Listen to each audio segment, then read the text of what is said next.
I'm Walter Isaacson, and I'm here with Professor Joe Ellis. We've been talking about the founding of America. And now let's talk about the personalities, because your books are so rich with the color of the people involved. Why don't we start with George Washington? Tell me about him. We start with him, we might never get past him. He's the foundingest father of them all. If there were two founding moments in American history, and I think there were, one was Declaration of Independence, and the other is the Constitution, what we've been talking about most recently, nationhood. He is the central figure at both moments. And what's he like? He's sort of austere, as if he's made of marble. He is. He's about 6'3". There's a disagreement about how tall he is. If you go to Mount Vernon, they say 6'2". But when they measured him for his coffin, he was 6'3¼ Now, they said they could bend his toes or something like that. Yeah, but it was pretty anyway, big, though. But he is a physical specimen. Now, all the pictures we have of him come from him in old age. You know, the famous Gilbert Stuart portraits. That's the one we're looking at right now. Yeah, yeah. But in his youth, he was sort of like John Wayne circa Stagecoach, 1939. He is, at some point, he becomes a monument. The man becomes a monument. At the other extreme, in a way, is Benjamin Franklin, who's sort of casual and fun and chatty and not austere. No, although Franklin is a man, you never know when Franklin's winking or his tongue is in cheek. You never know. And, I would always assume it may be, Yes, because he does wink with us from history's stage. Yes, he does. And I think that if Washington is the greatest leader, Franklin is the wisest man. And he's sage because he brings us together in a way. I mean, he's a person who can take a passionate person like Adams and a brilliant person like Jefferson and be friends with Washington and make the group dynamic work. He didn't get along much with Adams, but Adams deserved it in some respects. One time Adams went to a play in Paris, and Franklin was there too, and in the middle of the play they came out with pictures of Franklin, and he got so mad he just walked out of the theater. He couldn't stand it. Well, Adams was also a little bit jealous of George Washington too. He said, well, the way history will be written is it's all Franklin and Washington. Franklin struck the earth with his electrical rod, and up popped General Washington, and from that point forward they conducted all diplomacy warfare by themselves. That was Adams's line, probably the only funny line Adams ever It's wrote. a letter of 1790 to Benjamin Rush, but I think that if you voted in the world at the time, who was the greatest American, Franklin would win because of his contribution in science. Yeah, his electricity experiments had made him enormously famous both in Europe and the United States, and the lightning rod was a great invention. And to also tout my old friend, Dr. Benjamin Franklin, he was the only one who was at all 5 moments, That's really. it. The Albany Convention he puts together, the Declaration of Independence. Washington would have been there, but he was off leading the Continental Army.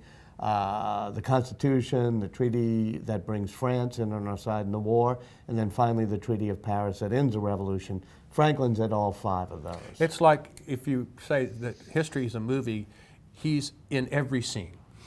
People sometimes ask me, why wasn't he president? Didn't he want to be? You know, he was 81 by the time they write the Constitution, which back then was rather old, maybe not today. And he still had a little vanity. He thought maybe. But in order to suppress his vanity, he asked to be the one to nominate Washington as the president of the convention, people knowing that that would be the first president to come out of the convention. Now tell me about some of the others. You have Madison is somebody you Madison like. is usually considered the father of the Constitution. I think that that's a plausible thing. I think that Gouverneur Morris and Madison are the ones most responsible for the shape of the document. Morris actually gets up and speaks more frequently than Madison, but it's Madison who wrote the Virginia Plan that set the agenda for the Constitution, who insisted that it be not just a reformation of the Articles, but a replacement of the Articles, and who, in the course of his arguments, began to present some ideas that we have come to regard as major contributions in political science, especially the way in which a large republic extended over space is a more stable republic rather than unstable one than a small republic. That's a big idea. He was really the idea man. He was. Along with Thomas Jefferson. Though Jefferson's a visionary. Now, he's not present in the Constitutional Convention. He's very obviously present in the Declaration. He's our ambassador in Paris at That's that right. point. He's American envoy to the court in Paris. He's over there working with the creation of a constitution for France. Right. But Jefferson, tell us about him. 6'2", tall, burned skin, reddish blonde hair. But sort of a philosopher in Philosopher, a way. He loves yes. to read. One of the best read men. Conflicted on slavery. Conflicted on slavery. Because he does write, all men are created equal. That's his phrase in the Declaration, and yet throughout his life he owned slaves. I'm not sure he meant all men. He means that all men are equal in the sense that they all possess a soul. Do you think he felt conflicted on the issue of slavery? Yes, I mean, he said so. And people kept coming to him and asking him to take a leadership role in ending slavery, and he kept saying, I can't do it. It's beyond me now. It's the next generation. If you read Notes on the State of Virginia, the only book he ever published, there is a couple of horrible paragraphs in there in which he says basically that African Americans are inherently and biologically inferior to whites.